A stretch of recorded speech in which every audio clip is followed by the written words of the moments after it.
हर हर महादेव दोस्तों। दोस्तों, आज भगवान शिव की कृपा से हम शिव महापुराण का चौथा अध्याय, चतुर्थ अध्याय का दर्शन करेंगे।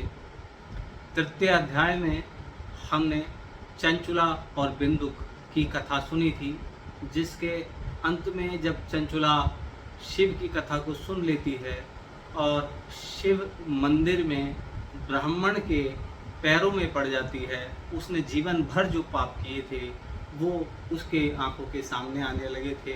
उसे मृत्यु उपरांत अपने पापों की मिलने वाली सज़ा या नरक भोगने की चिंता होने लगी थी और वो इतना पश्चाताप कर रही थी कि पंडित जी के पैरों में, ब्राह्मण के पैरों में पड़ गई थी।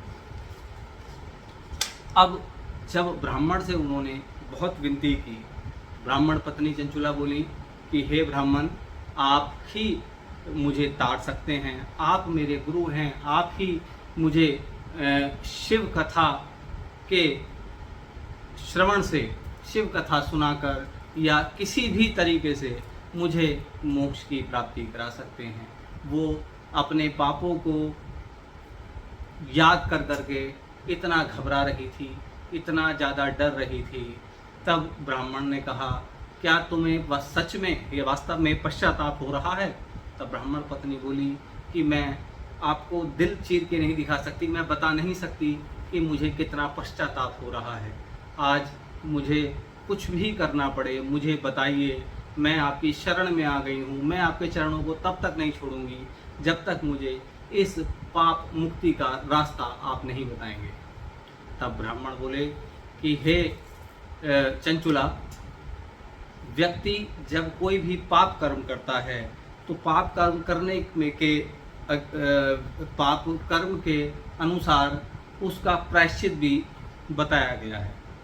लोग प्रायश्चित तब माना जाता है या प्रायश्चित जो है वो तब कहा गया है जब तक कि आप अपने पापों का आत्म मंथन नहीं करते, जब तक आपको ग्लानि नहीं होती, तब जब तक आप उसका पश्चाताप नहीं करते हो, तब तक आप अपने पाप कर्मों से मुक्त नहीं हो सकते। तुम्हें अपने किए पर शर्मिंदगी है, तुम उसका पश्चाताप कर रही हो, तो तुम इस पाप से मुक्त हो सकती हो।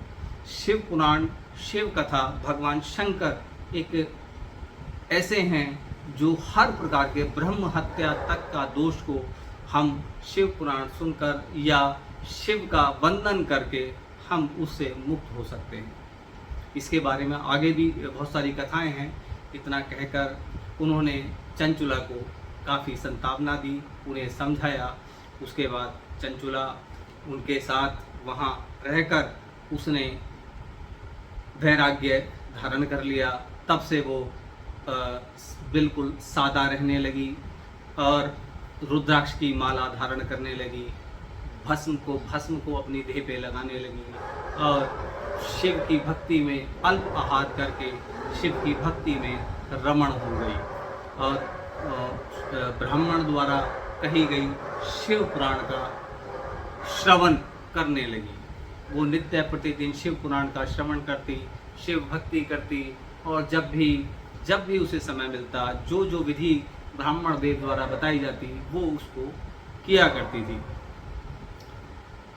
जब शिव भक्ति में समय व्यतीत होता गया और अंततः जब काफ़ी समय व्यतीत होने के बाद चंचुला का अंत समय आया, तब स्वयं भगवान का एक त्रिपुर शत्रु नाम का विमान है, जिस पर सवार होकर स्वयं शिवगण उसको लेने के लिए आए। त्रिपुर शत्रु विमान वहाँ आया जो बड़ा अद्भुत था, बड़ा कलात्मक था। उस विमान को वहाँ आया शिवगण, उसको बड़े सम्मान के साथ शिवपुरी ले गए और वहाँ भगवान शंकर के समक्ष उसको उपस्थित किया। भगवान शंकर को साक्षात देखकर उसका मन करुणा से भर आया और उसके अश्रु की धारा उसकी आंखों से बहने लगी। वो साक्षात दंडवत कर भगवान शिव के चरणों में लौट गई। वहाँ भगवान शंकर का दिव्य रूप देख पंचमुख उनके थे और प्रत्येक मुख पर 3 नेत्र थे, त्रिनेत्र थे। जटाओं में चंद्रमा सुशोभित हो रहा था और जटाओं से गंगाधार निकल रही थी। ब्रह्मा विष्णु और गणेश आदि उनकी सेवा में लगे हुए थे। सभी देवी देवता उनके चरण बुला रहे थे और कर्पूर के समान गौर वाले भगवान शंकर साक्षात वहाँ विराजमान थे।